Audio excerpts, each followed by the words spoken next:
जय श्री राधे, जय श्री कृष्ण। आप सबका हमारे YouTube चैनल लड्डू दीवानी पर बहुत बहुत स्वागत है। आज हम सुनेंगे श्री स्वामी हरिदास जी की सत्य कथा। श्री स्वामी हरिदास जी का जन्म संवत 1535 में हरिदासपुर नामक गांव में हुआ था। इनके पिता का नाम आशुधीर जी, माता का नाम गंगा देवी था। इनके भाइयों का नाम श्री जगन्नाथ जी एवं श्री गोविंद जी था। 25 वर्ष की अवस्था में अपने समस्त धन धाम का परित्याग कर श्री स्वामी हरिदास जी अपने पूज्य पिता श्री आशुधीर जी महाराज से दीक्षा लेकर श्री धाम वृंदावन में परम रमणीय श्री निधिवन नामक नित्य विहार की भूमि में आकर निवास करने लगे। उनके साथ उनके भतीजे विठल विपुल जी भी आए थे। उस समय संवत 1560 में वृंदावन एक गहन वन था एवं वृंदावन में भवन और सड़कें भी नहीं थी।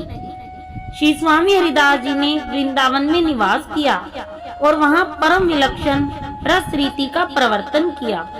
श्री स्वामी हरिदास जी महाराज नित्य निकुंज लीलाओं में ललिता स्वरूप है। वह नित्य विहार के नित्य सागर में रसमगन रहकर प्रिया प्रियतम का साक्षात्कार करते हुए उन्हीं की केलियों का गान करते हैं।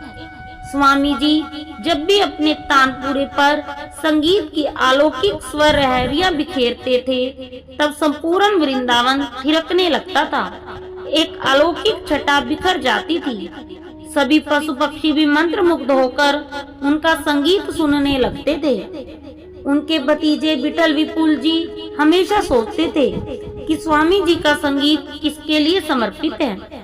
उसी प्रश्न के साथ एक प्रश्न और जुड़ गया कि स्वामी जी जिस निकुंज के द्वार पर बैठकर संगीत की रागिनी छेड़ते हैं उसके भीतर कौन विद्यमान है जिससे वे एकांत में बातें भी करते हैं। श्री विठल विपुल जी ने अनेक बार उनके भीतर झांक कर देखा था किंतु अंधेरे के अतिरिक्त और कुछ नहीं दिखाई दिया।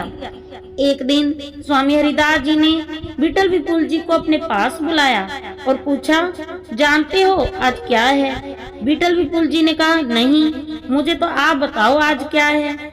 हरिदास जी ने उत्तर दिया, देखो आज तुम्हारा जन्मदिन है और इस अवसर पर मैं तुम्हें कुछ सौगात देना चाहता हूँ।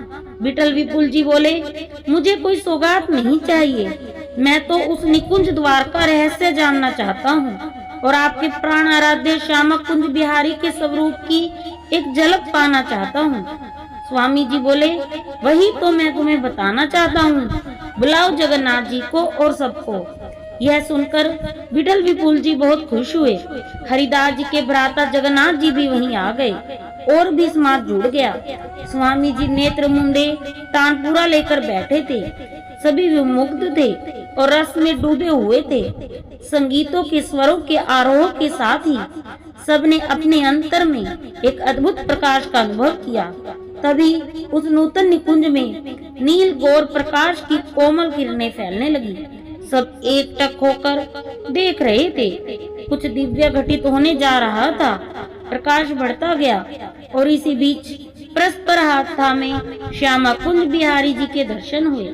स्वामी जी ने गाया, मायरी सहज जोरी प्रगट भई जू रंग की, गौर श्याम घन दामिनी जैसे, प्रथम होती अब हूँ आगे हूँ रहिए, न टरिए तैसे, अंग अंग की उजराई सुगराई चतुराई सुंदरता ऐसे। श्री हरिदास के स्वामी श्यामा कुंज बिहारी सम वैस वैसे। पद समाप्त होते ही श्यामा कुंज बिहारी जी बोले, तुम्हारी मनोकामना पूर्ण हुई, अब हम यहाँ इसी रूप में अवस्थित रहेंगे। स्वामी जी बोले, प्राणाराध्य आप ऐसे ही, निकुंज के बाहर आपकी सेवा कैसे होगी? विष्णु शिव इंद्र आदि की सेवा का तो वैदिक विधान है। श्री बिहारी जी बोले, सेवा तो लाड प्यार की होगी। तभी स्वामी जी ने निवेदन किया, आपके सौंदर्य को लोग सहन नहीं कर पाएगा, अतः आप एक ही रूप में प्रकाशित होकर दर्शन दे। तभी श्यामा कुंज बिहारी की युगल छवि बांके बिहारी जी के रूप में प्रतिष्ठित हो गई।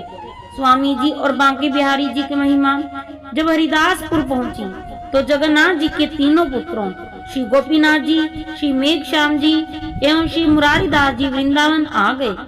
स्वामी हरिदास जी की केवल एक ही इच्छा थी कि बिहारी जी की सेवा लाड़ प्यार से हो। स्वामी जी ने बिहारी जी की 3 आरतियों का क्रम निर्धारित किया था। सुबह श्रृंगार आरती, मध्याह्न राजभोग आरती, रात को शयन आरती। स्वामी जी ने बिहारी जी की सेवा श्री जगन्नाथ जी और उनके तीनों पुत्रों को सौंप दी। तभी से जगन्नाथ जी के वंशज श्री बिहारी जी की परंपरागत सेवा करते आ रहे हैं। कई वर्षों तक श्री बिहारी जी की सेवा का क्रम निधिवन में ही चलता रहा। कालांतर में आवश्यकता के अनुसार उन्हें सन 1864 में इस भव्य मंदिर में स्थानांतरित कर दिया, जहां वे आज विराजमान हैं। इस मंदिर का निर्माण गोस्वामियों द्वारा तन मन धन से सहयोग देकर कराया गया। श्री बिहारी जी महाराज की उपासना प्रेम रस की उपासना है। किसी एक विधि विधान, कर्मकांड या संप्रदायवाद के दायरे में यह नहीं समा सकती। यही कारण है कि सभी संप्रदायों, मत और धार्मिक विश्वास के वे व्यक्ति जिनका हृदय प्रेम रस से भरा है यहाँ आते हैं और अपनी भक्ति भावना के अनुसार फल पाते हैं। श्री बिहारी जी नित्यधाम श्री वृंदावन में नित्य लीला रत हैं। ये सब अवतारों के अवतारी हैं, नित्य बिहारी हैं। लक्ष्मीपति ब्रजपति के लिए भी ये दुर्लभ हैं। ये एक होकर भी 2 हैं और 2 होकर भी 1। ये ना निर्गुण है ना सगुण, अपितु दोनों से ही विलक्षण है। निर्गुण सरगुण डबा है रतन बिहारी लाल। ये निर्गुण सरगुण रूप 2 पल्लों वाली डिबिया के मध्य रखे हुए रतन हैं। ये सबके हैं, सब इनके हैं। स्वामी जी कहते हैं, मीत भले पाए बिहारी, ऐसे पावो सबको। गरीब अमीर अनपढ़ विज्ञ सबको इन्हें पाने का हक है। इन्हें पा लेने के बाद और कुछ पाना शेष नहीं रहता। बांके की बांकी झांकी करी, बाकी रही कहाँ है। आइए श्री बांकी बिहारी जी की इस बांकी छवि के दर्शन एक बार करते हैं। ध्यान से दर्शन करिए। सिर पर टेढ़ी पाग है, टिपारे कटारे किरीट की शोभा है, तो साथ में माथे पर बिंदी टिप रही है और नाक पर बेसर और कटी में पटका है, तो पास ही नागिन सी लहरदार बेनी है। जगह है, पायजामा है तो घुमावदार लहंगा है और पीठ पीछे इकलाई भी है। एक और श्याम जी का साज है तो दूसरी ओर श्यामा जी का श्रृंगार। श्यामा के वस्त्र आभूषणों के दर्शन तो सबको होते हैं, किंतु उनके स्वरूप का साक्षात्कार कोई रसिक प्रेमी ही कर पाता है। जब स्वामी जी की कृपा होती है तभी श्याम कमाल से लिपटी कंचन लता की तरह अथवा सघन घन में कोमती हुई विदुलता की तरह श्री बांके बिहारी जी के स्वरूप से झांकती हुई श्यामाजू की शोभा को निहारा जा सकता है। जय श्री राधे, जय श्री कृष्णा, जय कुंज बिहारी श्री हरिदास।